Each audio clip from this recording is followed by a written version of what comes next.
Thanks for joining me once again on the podcast. My guest this week, super inspired operators from their corporate base in Louisville, Kentucky. They're growing a brand, a super powerful brand of breakfast and lunch places called Biscuit Belly. Now, it's all about systems, and we're going to talk all about marketing, specifically the branding. It's all about social media and how to get the most of your customers doing the marketing for you and building your brand. It's amazing. We're going to talk all about critical financial controls and maximizing margins while delivering true value to your guests. We talk about technology. We talk about leadership and company culture and the labor challenges and how they are sidestepping that and surrounding themselves with great people and hiring the right people. This episode has it all. You're not going to want to miss it. Thank you so much to our sponsors this week for supporting us. And if you're interested in systems and really dialing in your operation, look at the Restaurant Academy at restaurantrockstars.com. It's a series of systems that dials in your critical finances. It teaches your team to serve and sell and deliver true hospitality. It's all about powerful marketing and brand building that drives ROI, and it's trackable as well as efficiencies across your organization. Best of all, you can give access to any of this content to your team members so that they can help build your business. Again, it's the Restaurant Academy at restaurantrockstars.com. Now, on with the episode. You're tuned in to the Restaurant Rockstars Podcast. Powerful ideas to rock your restaurant. Here's your host, Roger Bodwin.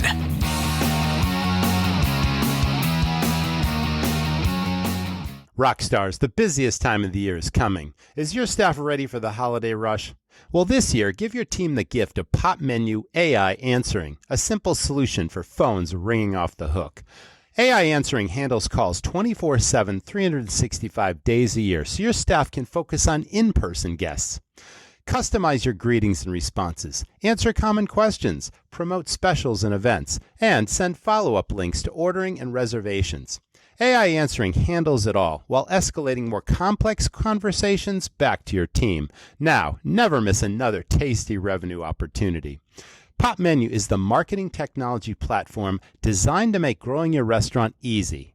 Discover more AI restaurant tools that turn your to-do list into an already done list. Request a demo today, and my listeners for a limited time will get $100 off their first month, plus lock in one unchanging monthly rate. Go now to popmenu.com/rockstars. Again, get $100 off your first month at popmenu.com/rockstars. Listen, when I ran restaurants, I had my core values, the things most important to how I ran my restaurants: monitoring daily operations, training my team for consistently great guest experiences, food safety, quality assurance, and preventative maintenance. All this took a system. Well, here's what Xenia can do. Xenia gives you a modern app, really an operational base camp that scales standard operating procedures, trains your team, controls operations, and even manages food safety. Now, I really like their sensors that continuously monitor temperature for fridges and freezers so you can proactively prevent inventory losses. Now, how valuable is that? Now, whether managing a single or multiple locations, the Xenia app helps you ensure consistency, compliance, and accountability across your operation. You can see full detail in real time from anywhere in your Xenia dashboard with automated reports right to your inbox. Now, again, this was vital in my restaurants.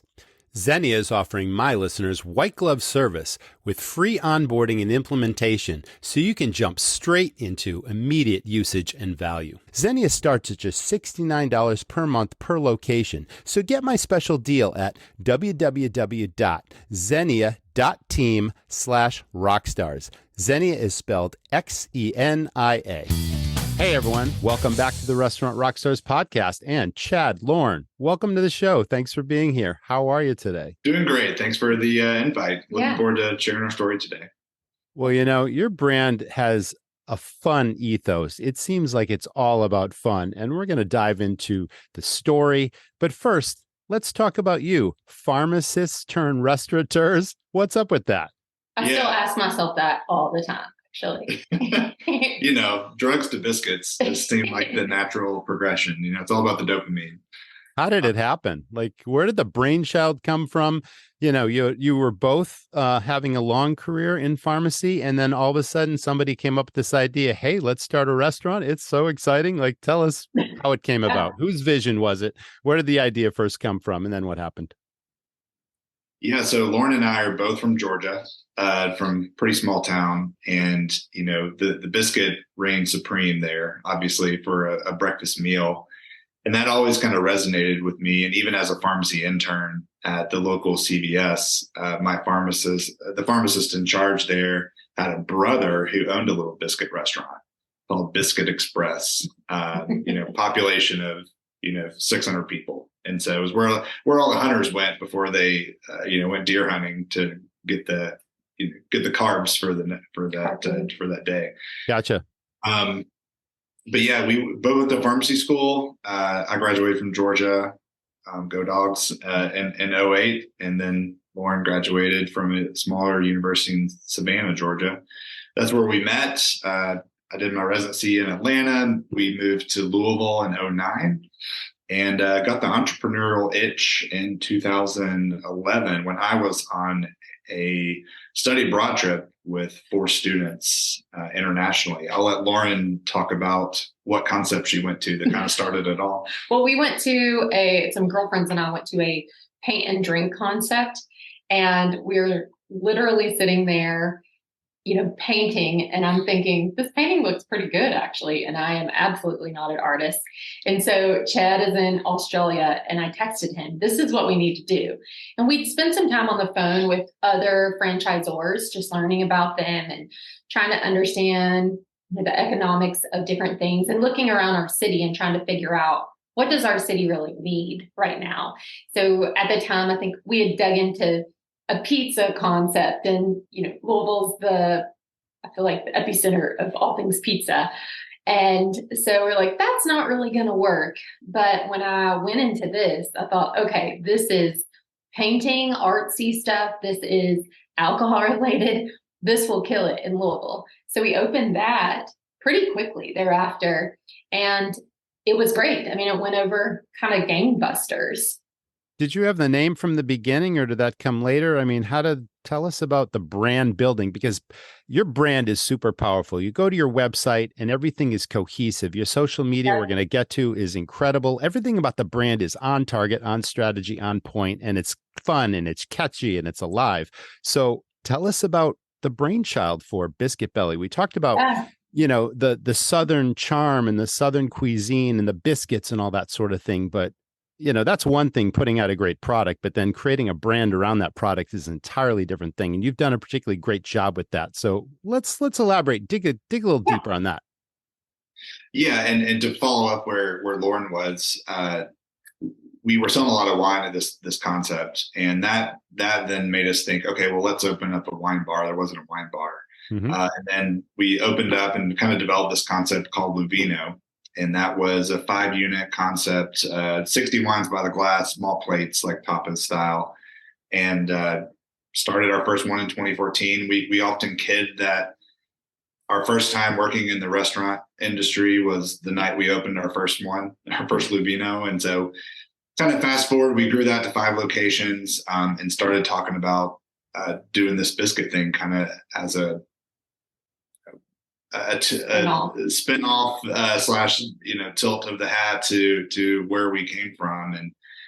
And yeah, we actually for the first time went to a professional group and said, hey, we've got this idea, like help us create this concept, both from the branding, the name, and we had like 50 names written down in the notes section of my phone. And we settled on Biscuit Belly with the help of this team, and really got into the nitty gritty of what is the feel going to be when people walk in? What's the color scheme going to be? What's the logo look like? And, the rest is kind of history from there. And awesome. We just really leaned into the food and the way it was presented. We actually have a class when we open up a new store. Our director of training actually has like an Instagram ready class, because we always say the camera eats first, right? Yes. Pull out the phone, take a picture. And so, and you see that within social media, and then we definitely inherited a lot of that into the brand itself. As our audience knows, this is probably one of, if not the most challenging business on the planet. I've been in it multiple times. I've been at a lot of different businesses, and I would certainly say that's true. And it sounds to me like you guys opened this concept without any experience, yet you grew it to 5 locations. What were those early challenges? Did you make many mistakes? Were you an overnight success? Did it say, okay, now we're ready for something new? It's like, I call this the business of 1,000 details, and you got to surround yourself with great people. If you don't know what you're doing, you've got certainly, it sounds to me like you both had business acumen of some sort, but you can't just start a business and then just keep opening concepts that easily without challenges, mistakes, experiments. Were there a lot of those, or did it go smoothly and I'm missing something? I'd say that the first business we did, the painting and drinking place, definitely was a great starter business, if there is such a thing. Pretty low barrier to entry. You get to learn a little bit about commercial real estate, payroll, taxes, accounting, HR, all this stuff. And so wearing all the hats. We were wearing all that. Okay, cool. And then with Luvino, the 5-unit concept that we built, that was another set of challenges. I mean, I remember about a week before we opened, I said, I will never do this again. And I don't know how in the world anyone ever opens a restaurant with how many just setbacks that we experienced. And we had a great team. So to your point, you're asking how. Well, we always have hired really well.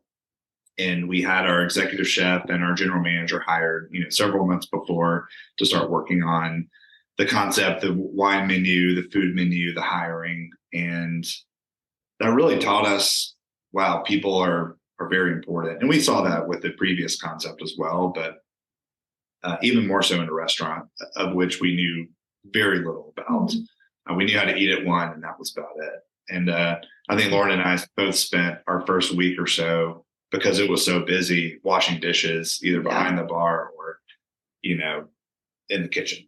But to your point, I mean, Luvino was very, it was kind of like, what's working now? Like, okay, let's lean into that. Okay, let's grow this. Where I feel like with Biscuit Belly, we've been able to take a step back and really create a vision for it. And then to your point around people, really hiring people and surrounding ourselves with people who actually know what they're doing. So our VP of marketing, our VP of training, came from a concept that she started at Texas Roadhouse when they had 3 stores. And so really helped develop that and evolved into, a mega training role there. And so just surrounding ourselves with people like that who have done this before. When we're the smartest people in the room, we are like, this is scary. That's bad. Awesome. So they've been around the block, and obviously anyone who's been, from the ground floor involved in building national brands, especially at the chain and franchise level, that's been a lot of your success. But you still are driving the bus here, and you still have lots of ideas that incorporated into your concept. So let's talk about the vibe and the ambiance. I started off by saying you've got an ethos of fun, but if I'm a new person walking through the door of any Biscuit Belly for the very first time, tell us about the sights, the sounds, the smells, the feeling I should get that you would want, the guests to get every time they walk through the door. Just bring it to life for us. Yeah. Well, from a music standpoint, I think that's where you would notice it. That and the colors is noticed first. So pretty, I'd say on the loud side, but not crazy loud music. Definitely upbeat from a wide genre of different music styles, but it's definitely upbeat, fun, energetic to kind of set that tone. And then you're met with a lot of different patterns, colors. So we've, kind of our color palette is almost like a mustard yellow, teal, blue, and white. And so we have a lot of fun with different textures of tile and different materials to kind of give it a fun, eclectic little mix. And then, you make your way down the line. You've got a really cool, fun menu to look at with a lot of different items. We have like a merch wall with a lot of different things to look at while you're in line. And then, you're met hopefully by a smiling cashier, and, they're taking your order. you sit down, and then the rest is pretty much full service. So we run the food out. You grab a number before you sit down. Sure. Yep. We run the food out. We bust the tables. We run the drinks. So, we try to get that full service mentality, but with counter service payment, essentially. Yeah, but it speeds things up because someone isn't sat at a table and then they wait for their front of house person, their server, whoever, to approach them when they have the time, and obviously then go through the whole thing. It's like people are just moving down, ordering a given number. That saves a tremendous amount of time, which increases your turns, which is great. Yep. That's fantastic. Okay. And one of my other favorite things to see is after a person is ordered or a group has ordered, if they've never been to Biscuit Belly, they're looking at our menu and they order, and maybe they've spent a little more than they would, at a traditional fast food restaurant. And then they sit down and then they start seeing our team bringing out food to other tables, and you can kind of see them. A lot of jaw drops. A lot of bigger eyes and, oh man, I think that's what I got. So that's always kind of fun to see. Wow. Yeah. It's mouthwatering, and it creates this sort of intrigue and excitement for what's coming. This is great. I mean, that's all part of your vibe, and I think that's tremendous, and it's part of your brand as well. Let's talk about, you talked about some of the good people that have been part of your success as well, but let's talk about the company culture. How would you describe that? What is the culture of Biscuit Belly? Yeah, it's often something we obviously talk about a lot. And I feel like we have a very people-centric culture.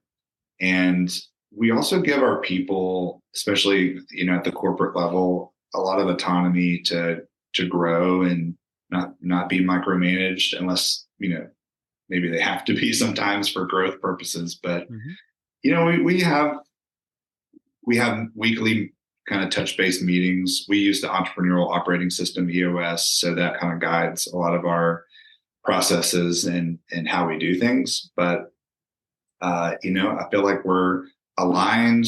We're surrounded by a lot of driven individuals, and we let them flourish. And, we ask questions and have thoughts about things, and that's just part of it, right? We're not going to let go fully, but yes, I feel like we have a very fun and supporting culture. And I think that's also translated to the franchising piece. I mean, we really have been not out to do a million deals. We're really trying to make smart decisions, make sure we're getting into a partnership with somebody who is very like-minded, similar kind of silly, quirky, mischievous, a little of these like brand attributes that we want you to see at the store. I think those are well displayed too with our franchise partners. So those groups who've come in, they continue to challenge us and push us. And I just think overall it's been a great fit. Yeah. And the franchising piece, we definitely see it as it should be seen, as a partnership, not not that we're the Biscuit Belly police out there trying to enforce everything. And we've gotten a lot of really good ideas from them. We provide what we feel like is really good support system especially for our size. We're very top heavy right now and on the people and experience side, but in order to get from, we're at 9 units now to hopefully 20, 25 by the end of next year, like we have to have that experience. And in order for our franchisees to be successful and to continue to grow, as well as be our ambassadors out there in the franchising world, they have to be happy. And I would say that they overall are happy, especially with the support and just how quick we are to respond and engaging with them. So your people are absolutely foundational to the success of the brand. And obviously, as you start to franchise and as you grow, the only control you really have is, like you said, making smart decisions on the franchisees that you work with. Obviously, they're experienced. A lot of them are multi-unit operators. So they've got that whole piece down, but they still have to follow the guiding principles and philosophies of your brand. Yeah. And that includes onboarding and training and staffing and all that kind of stuff. Are there guidelines in place as to how, a new team member represents the brand, whether they're here, there, and the 10th location or the second location? You know what I mean? It's like, can we talk about the training and the onboarding process at Biscuit Belly a little bit? Oh, yeah. Our VP of training has really shaped that. And, when you bring franchise partners on, they care about two things, marketing and training. And that's pretty much it. And so we feel like we have really leveled up with the people that we have in those positions. But I think that has also just been a learning experience for us as we've had people in. We can pretty quickly tell, I don't know if this person's going to be the right fit. Like if they hire a general manager who's coming in for training, we can quickly kind of identify, okay, this is the challenge that we might have, or here's some opportunity that we might have.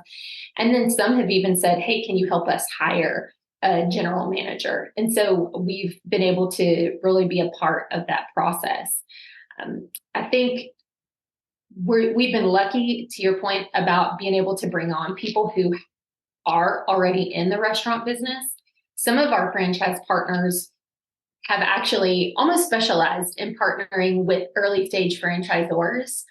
So that's been a huge blessing. It's like they get where we are, and it's almost like their expectations are not super high. And so it feels great for us when we blow them out of the water, Uh-huh. But then some people who are coming in, they've done it. They've been in a lot of other concepts and they've done really well. And so sometimes it's challenging to reel that in a little bit and say, okay, you've done it that way for so long, but this is the Biscuit Belly way. And it's a little bit different. It's not going to be the same.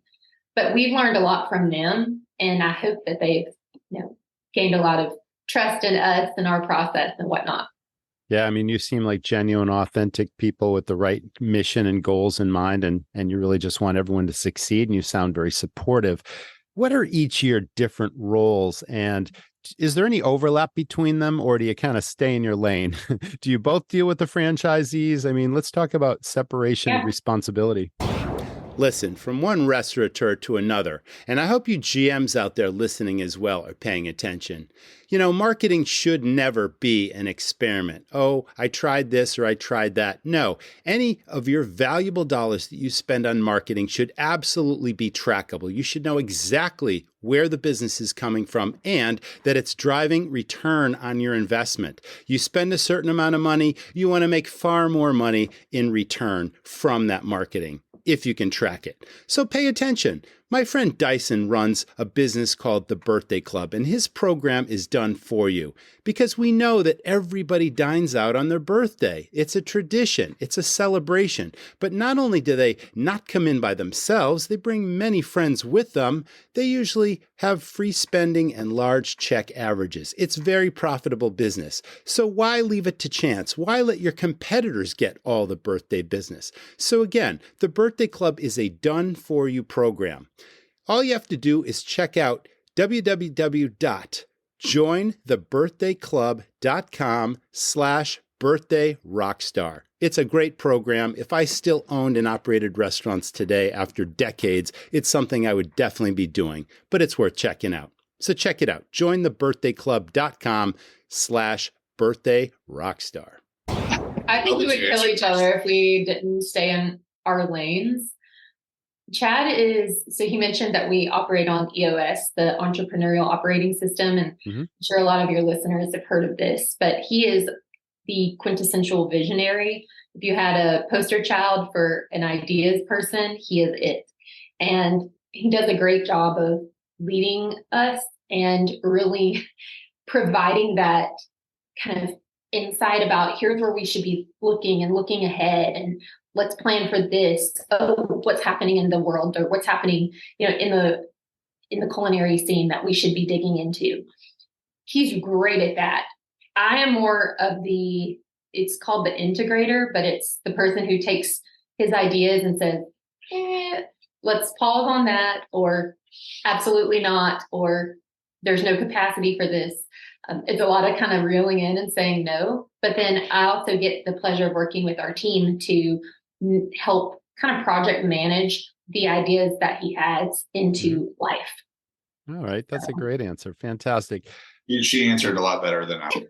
I'm a lot more probably politically correct in my answer. Yes. But I would say too, once we open, I do a lot of the onboarding with franchise partners, but then once we open, we really are leaning on our VP of operations, who also oversees our franchise operations, to engage with the franchise partners for operational purposes. But then he is 100% their ear. I mean, they text him, they call him, never really about specific operational things. It's more just like, where's your head at with this? What do you think about this? And it's a very collaborative, I would say, process. And I don't really do as much of that. So it's kind of day to day, but not nearly in the weeds as what it once was. Yeah. Because we have people that we can trust to get the job done. We don't need to necessarily, they have a lot more experience than us, honestly, and let them flourish. Yeah. Awesome. Fantastic. Has the labor challenge been much of an issue for your company? Depending on the city, yes. Yeah. I think because of our hours, where can you work in the restaurant other than a breakfast concept where you're home on a Friday, Saturday, Sunday at 3-4 o'clock. And so because of that, we get a lot of female employees, and actually other than myself, I'm surrounded by strong-willed but very hardworking ladies. So I'm the only male in the room, and that's worked out really well. But I think because of our hours, we attract just a different person, a more I don't know, professional, family-oriented individual. So I think that just has made it relatively easier. I mean, there's some cities that are definitely harder to hire in, but I'd say in the last year or two, it's been a lot better than it was, in 2020, 2021. And we're doing a lot better than a number of our friends and cohorts in this industry, that's for sure. Yeah. Well, that's an interesting perspective with the day parts you operate in, and the person that is attracted to your business appears to me to be obviously more reliable and someone that isn't constantly turning over jobs and all that sort of thing. When a lot of this industry, unfortunately, that's high turnover, the business is kind of known for it. But I think you're somewhat insulated from that by virtue of your concept, your brand, and your operating philosophy and the time that you're open. So thanks for answering that. Yeah. Would you describe your leadership styles individually as people? Like, how do you lead people, and how do people perceive how you lead them? That's a good question. I'm really bad at this kind of stuff personally, as far as answering this and being introspective, but I think I've kind of alluded to it before, but it's that constant general pressure, I guess, of getting things done. And it's also giving autonomy to the people that have a lot of experience and knowledge.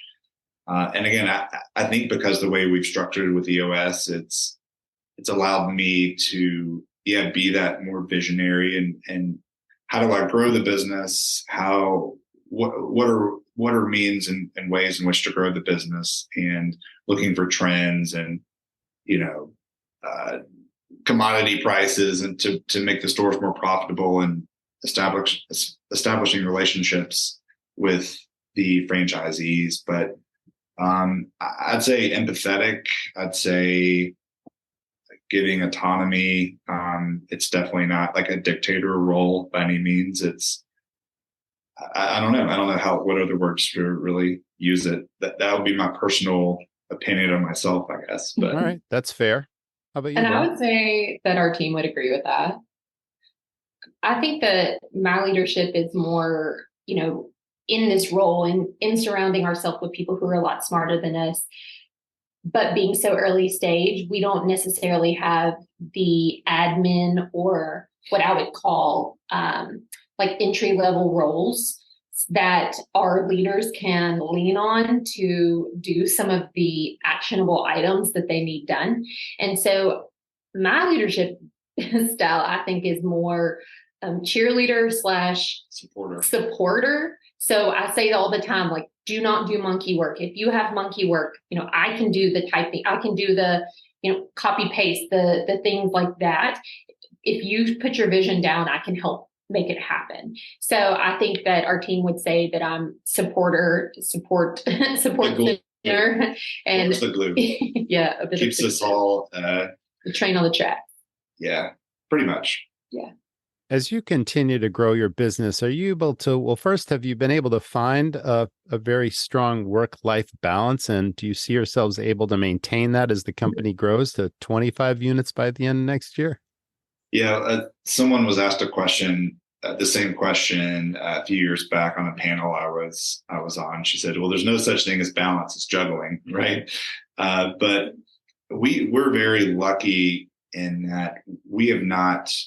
I guess this could be a disadvantage or something I feel like I can work on, is being more present in the stores and just showing face and kind of being that cheerleader.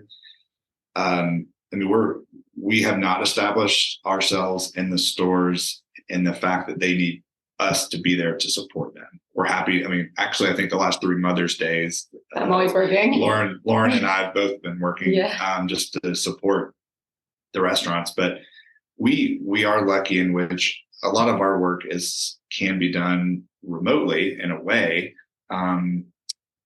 So we do find balance in working very hard, but maybe doing it from another venue, right? And kind of getting to enjoy the fruits of your labor and time away from the business, which I think is also good to let everyone take a breather from us in the office, as well as and to hopefully flourish. But I'd say honestly, over the last year, it's become easier because of the people we've been able to hire, and we are so top heavy. And I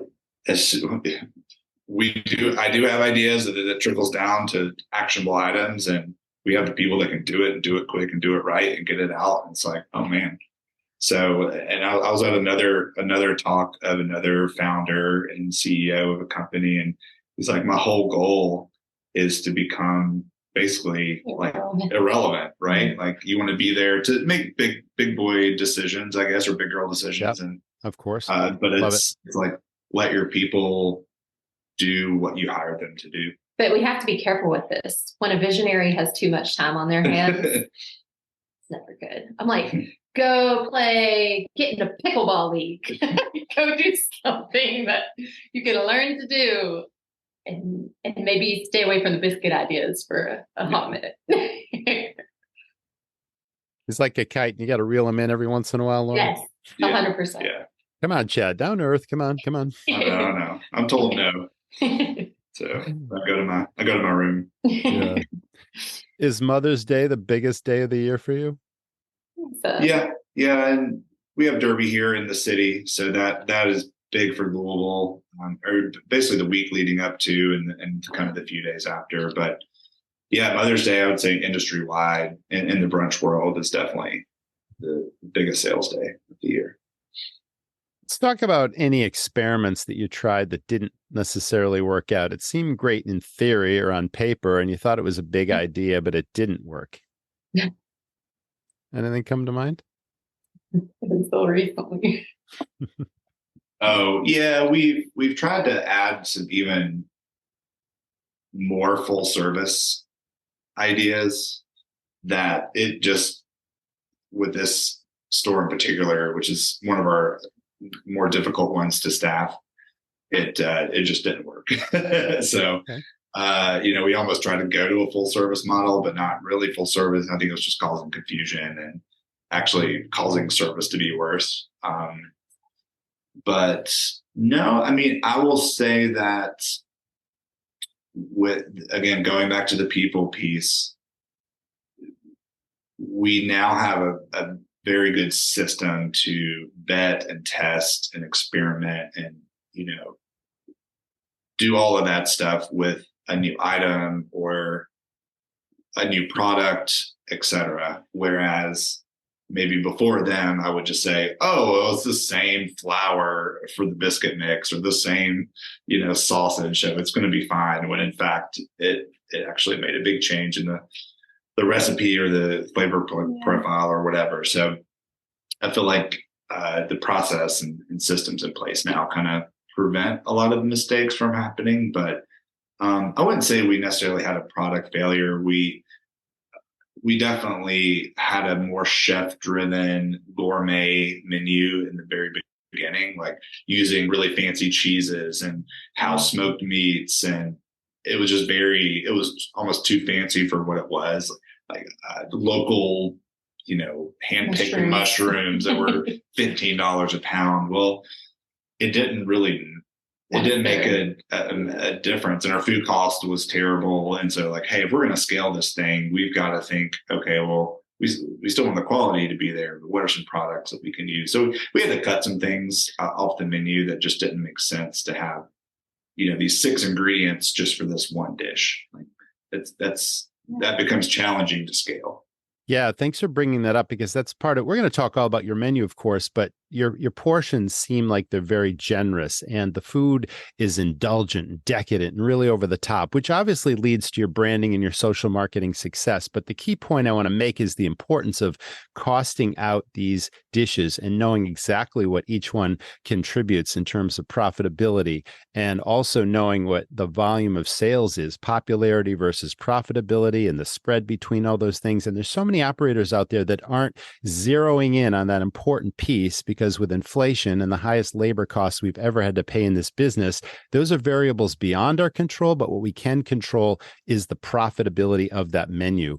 And I know in your case, eggs went absolutely crazy, right? And did that level off? Are you still having any issues there?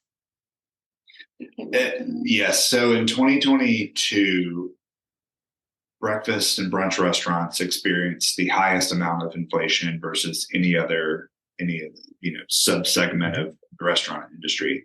So is it about at 30% all in? Yes, eggs have come back down to earth. They're close to what they were kind of pre-pandemic, give or take. Yeah. Chicken is back down to earth.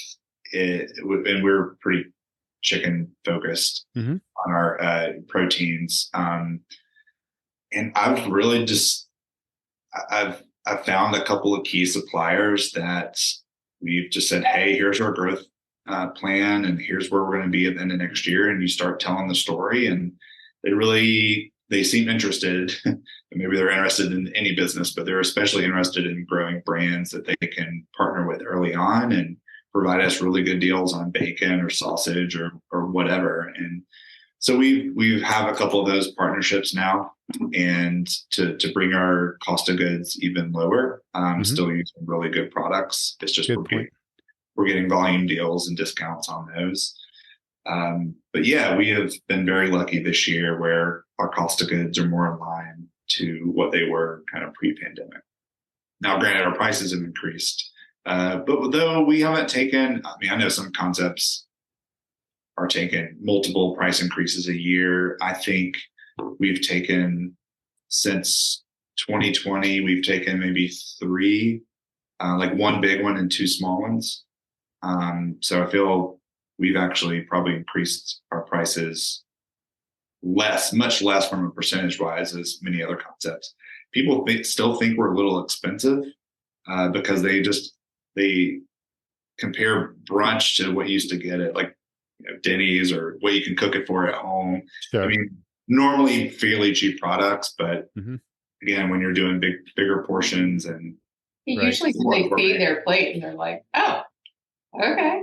Yeah, it depends. Yeah, I think I would assume, and I think you'd bear this out, that there's high perceived value and what I call wow factor. Like, I'm looking at the wow factor behind your head, Chad. And whenever you put a plate, well, you said it best as well earlier. It's like when food goes through the dining room, people just start saying, "Oh my God!" It's like, know, they're salivating before their food even gets to the table. So it's a combination of the presentation, the portion, what it is, the sights of it and the smells of it. It's like there's value there, And then you eat it, and then it's like it's decadent and delicious and amazing, and people say, "Wow, this is something." And now you're not just serving them brunch or breakfast; it's an event. And I think that you can charge more for that as opposed to Denny's, where they're just putting eggs and bacon on a plate. And I'm not slamming Denny's by any means, but I'm saying your concept goes beyond that in terms of the delivery and the wow factor and the chef crafted foods and just the eyes the I factor of, I'm sure that, people are just pulling out their phones, they're taking the pictures, it's going to social media, and there's so much power to that. So I definitely want to dive into the social media success you're having. Did that happen organically or naturally, or was there a plan for that? You have a chief marketing officer that says, we're going to have a huge social media push and this is how we're going to do it. It's like, did you have input into that? Do you have influencers versus you're doing it all in-house? That's a lot to unpack, but tell us the whole story about your marketing. Yeah, I think there's no better advocate out there than a consumer and friends that you see posting on social media, all the products that they're getting, whether it's clothes, food, et cetera. And so we have intentionally done other things, such as the way we plate food, the plates we use. We actually have custom plates, which that's not one, but we have custom plates that are even more eye-catching and fun. And so, branded liners in our little baskets. And so we've been very intentional about, I guess, the touch points that have just not necessarily for social media, but just for the overall experience. We use kind of these cool campfire mugs with our logo. And I like those. I saw those on the website. Yep. Yeah, our little biscuit man on the other side. So I feel like the whole presentation, it wasn't necessarily, we didn't do these things for social media, but we just did it because it looks better. And therefore, is, I guess, the side effect of that in a good way is people take pictures. And that's it. So. Well, and I mean, he's discounting this, but when we first opened Biscuit Belly, we did still own the other concept, the wine and dinner concept. And we had a marketing person for that concept. And we just asked her to spend 4 to 5 hours a week doing basic Instagram for Biscuit Belly. And so her primary source of content was through customers. So she shared and would ask permission to post their customer content all day long. And so that was the key, I think. And then once we actually got to a point where we thought it made sense to bring on a director of marketing, it was amazing that she could jump into our brand and kind of seamlessly understand the voice and understand what we were trying to put out to the world, and then just leveled it up so much. So I think she's continued to grow and has definitely done a good job of bringing our brand along while also maintaining that central, brand voice that we wanted from the get-go. Yeah, I was on your Instagram page earlier today, checking out a lot of these, like live in store, they're putting the food down, but like Chad said, there's a music component to it. So the music and then the voiceover and just, it's bringing the food and the experience to life. And I think that's particularly effective. So you guys are doing a really good job there. And kudos to the person behind it as well. Besides, the vision of the marketing, I think that's very, very strong. There's also a really strong sort of branding piece with the names, the interesting, catchy names for the items themselves, which I used to do that in all my restaurants too. And I think that's so important to do, but it just captures your imagination before you even order something. And that leads to people ordering certain things, I'll bet. And have you named any of the dishes yourself? Or the drinks? Most of them. Yeah. Did you really? That's great. Don't tell anyone, but ChatGPT named a couple as well. But, awesome. Recently, yeah, we kind of had some fun with that. But yeah. So you can kind of see a little bit of the people behind it, as well as a little bit of our history and where, like, Lauren and I are from. But so our number one seller is the Rockwell. And so that's just named after the last name of our chef that helped create the menu, Tapas Rockwell. Yeah. And so then we have the Rockwell Supreme, which is just like a more bougie, version of that. Lauren and I, again, both from the Athens area. So B52 started there. So you have the Love Shack. So I saw them in concert back in Los Angeles in 1991, but cool. Gotta love that. Cool.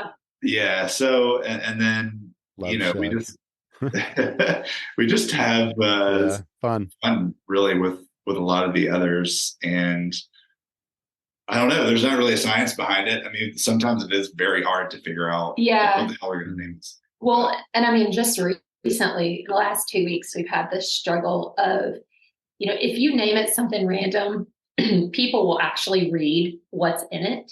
So we just rolled out our spin on chicken and waffles, but we're not making waffles. It's on our version of a French toast. So it's an old biscuit that a day old biscuit that we've dipped in batter and French toast styled it.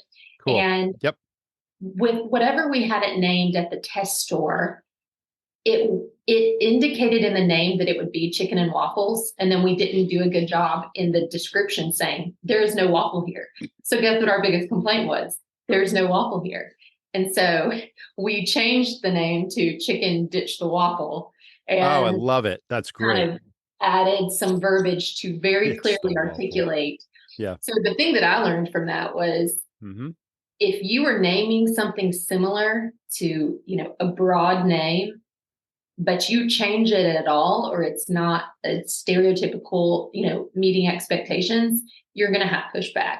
So you're almost better off to call it, like we use Mike's hot honey on it, and we wanted to call it drop the mic was one of the options because nobody knows what that is. So then read it and you get it, Oh yeah, absolutely. So yeah, naming is fun, but it can also be challenging.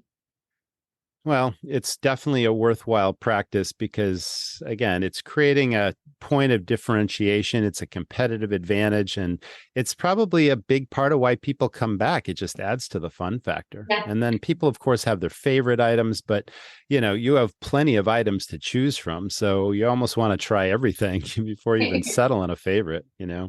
You mentioned earlier about, perhaps new menu items. How often do you roll out something new, and how do you test those things before you actually roll them out? Yeah, we just did a pretty big menu overhaul. We were trying to get a little bit more of the weekday consumer that is maybe looking for things relatively health conscious, as well as looking to increase our lunch day part. So we just introduced a build your own breakfast bowl. So you kind of choose a base of either like home fries or cheesy grits. And then there's a kind of a vegetable medley, for lack of a better term, of spinach, tomatoes, onions, etc. You pick a protein and you kind of build your own little breakfast bowl. And so it's just a little bit lighter. It's not as heavy as eating a huge biscuit sandwich. We introduced 3 different omelets that are all named in a kind of fun way as well. And a couple different versions of pancakes, avocado toast, the chicken ditch the waffle thing that Lauren discussed, and then 3 new sandwiches. So we just added a bunch and also just really cross-utilized some items. Thank you for saying that. Yeah. So we're not I think we're bringing on 3 or 4 more SKUs for all of those items. Just we're able to use a lot of what we're currently using, in house. And so we did a lot of testing, and that was actually, we talk about, okay, what happens behind the scenes? Like I was pushing for it. Like, no, we need this like tomorrow, not really tomorrow, but we need this. Okay, I'll give you a month to work this out. And then it turns into be 3 or 4 months because we go back to the drawing board because X, Y, or Z operationally didn't work, or our turkey's too spicy, or, whatever. And then we have to go and roll it out at all the franchise locations. And so it just takes time. And so it was probably a 3-month process, give or take, of deciding, okay, well, here's generally what we want to do. We actually had a consultant chef come in as well and help create some of the menu items and give us some additional ideas and just kind of leveled them up a little bit more. And we're doing the same thing with catering now. We are missing the boat on catering. And so we are doing a lot of we're calling them wake and bakes, which I'll definitely give credit to our market partner, Virginia, for that. But they're basically almost casseroles or frittatas that we bake and then are picked up or delivered on the catering side. And so just again, those lighter options that you can kind of have every day. Not everybody wants a big biscuit sandwich, and they've been selling, I'd say, beyond our expectations probably at this point. Well, and I think this is where franchising has really challenged us. Franchise partners in Alabama are saying, why don't we have grits? You people are crazy. We do not have grits.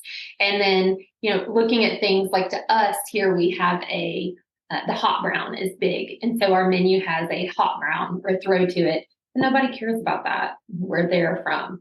And so I think looking at the full mix, doing menu optimization, cutting out some of the items that really didn't make sense, and then figuring out how we can cross-utilize to get in that lunch customer was really the goal with all of that. And I think we did a really good job. It did all happen really quick. We got all the professionally made recipes and the cards, we call them biscuit buddies, the cards that the training materials. Yeah, the kitchen guys were using they're build cards essentially.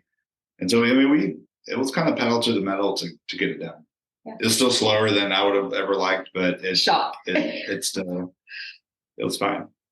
You also have a pretty robust beverage program that includes alcohol, but you've got lots of different specialty coffees and cappuccinos and mochas and all kinds of really appealing things. And you talked about the cool campfire mugs, which is also part of the branding. But now, obviously, Louisville and Kentucky in general is known for bourbon. So you've got bourbon drinks, but you also have tequila sunrises. It's like you've got a really great beverage program. What I'm getting at is, interestingly, a while back, I interviewed another concept very similar to yours, only in the fact that they do breakfast, lunch, and brunch, but they made a conscious decision not to do alcohol because they thought that it would slow down table service and table turns, because people are going to linger over a drink versus get them in and get them out kind of thing. But are you finding that that's not a problem, and it definitely is an additional profit center that also lends to branding? So that was one of my, not the single alcohol drink. That's never been a concern of ours, because again, I think we'd be missing the mark if we weren't doing that, and maybe even deterring people from coming. So I'd rather have the person that's sitting there a little bit longer and have 10% more people come in and a line out the door that makes you look popular than not offering it at all. But we talked a lot in the very beginning about doing pictures of mimosas, and I was like, I just don't want. Again, we have 30 seats, maybe 30 tables, I should say. Yes, and 30 tables. Like, I don't want 10 of these staying here for 3 hours and just gossiping on God knows what. So but kind of fast forward to about 6 months ago, we actually introduced jumbo mimosas and a jumbo tequila sunrise. And I'd say 40 to 50% of people are upgrading. And I don't feel like it's really, because you got to think about it. Once you sit down, you've got 10 minutes, 12 minutes, maybe even a little bit longer during the height of the weekend peak, sitting there anyway. So you're probably done with half of it. And then it just, because it's hard to get back in line and get another one. And so that's decreasing the revenue in a way. Right. I felt like this was a perfect balance of offering a slightly larger one.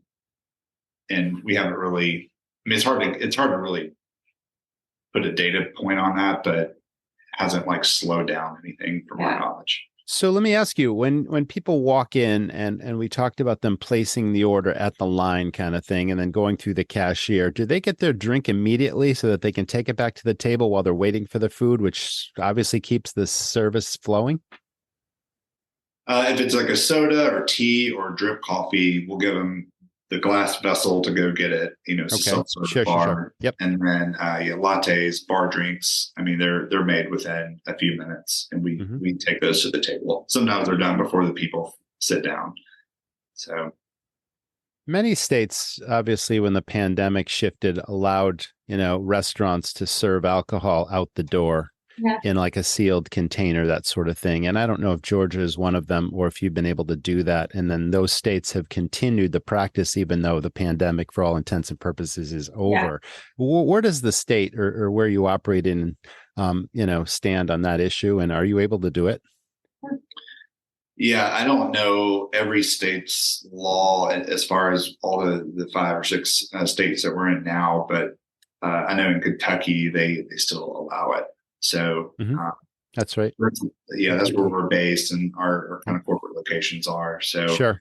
We're good there, but I don't think it's nearly as popular as as it was, during COVID. People are kind of getting it themselves or maybe just not doing it altogether, but really dropped off a good bit. How about loyalty programs? Tell us, how does it work, and is it really effective, and are you tracking it? Yeah, we have a great loyalty program that has been in the works for a couple of years. We had a pretty basic one when we started, you're earning points, but now we, again, brought in people who have done this for other brands, kind of got their input, and they really helped us help define what our customer wants at these different levels. And then the best thing about it, like every brand, is that we are able to learn things about our customer and learn what influences them, and then help guide potential marketing strategies or even LTOs, to that customer. It allows us to speak to them directly. So I think that's important, and kind of cater, I don't go to Starbucks. So on the occasion that I go, I get a bajillion stars, but my sister, who goes every other day, she doesn't get as many stars. So we can talk to the customer and incent them in ways that, are unique to them. And I think that's the most important thing as on the restaurant side, segmenting those folks and speaking their language, meeting the customer where they are. Okay, great answer. How about technology? How would you consider your company to be in terms of your tech stack and how savvy you are, and how much technology is playing a part in your business? Yeah, so we named 2023 as No New Systems year because I felt like we had all these systems that we weren't really utilizing. Everyone wants to charge you $99 per location per month. It's just we were kind of $99 out, per location per month. So we have just kind of pressed pause because technology is great, but you got to have someone to make sure the integration's working, use the data that you're getting from it. And unless you have that person, you're typically just paying, and you're not using it. You're just paying this fee to have this product that sounds good on a sales pitch, but may not be as great in real life.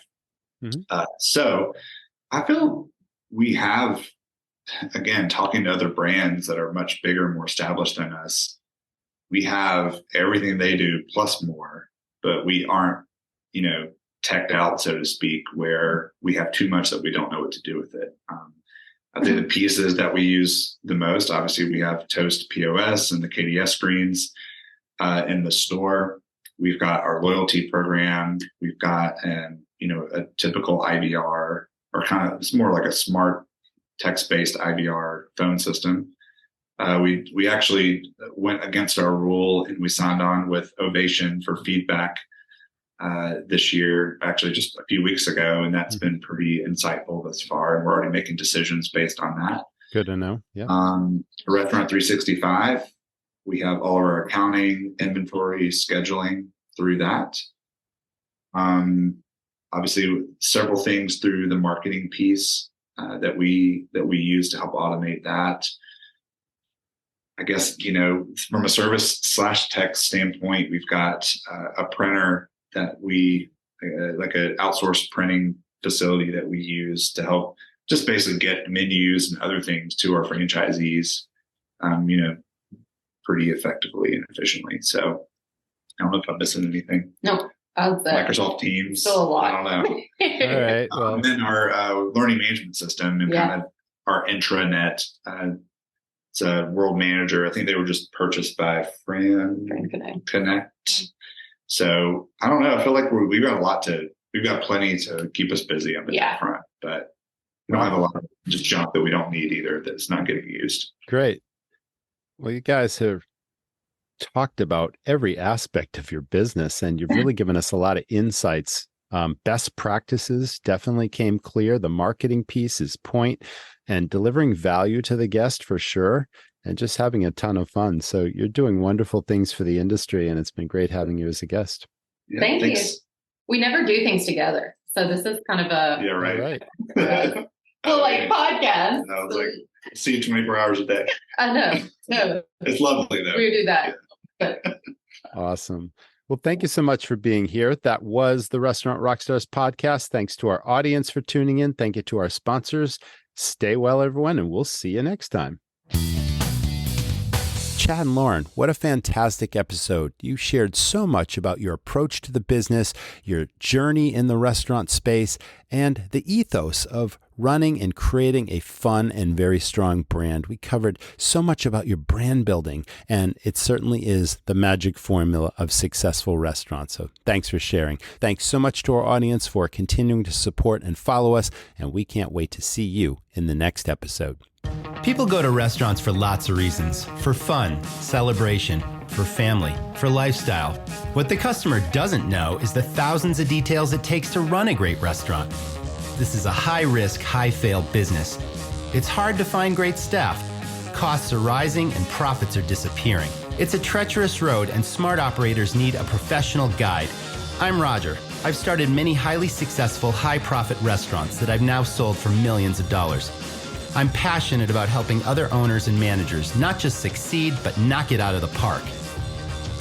I created a game-changing system, and it's filled with everything I've learned in over 20 years running super profitable, super fun restaurants. Everything from creating high-profit menu items and cost controls to staff training where your teams serve and sell, to marketing hooks, money-maximizing tips, and efficiencies across your operation. What does this mean to you? More money to invest in your restaurant, to hire a management team, time freedom, and peace of mind. You don't just want to run a restaurant. You want to dominate your competition and create a lasting legacy. Join the Academy and I'll show you how it's done.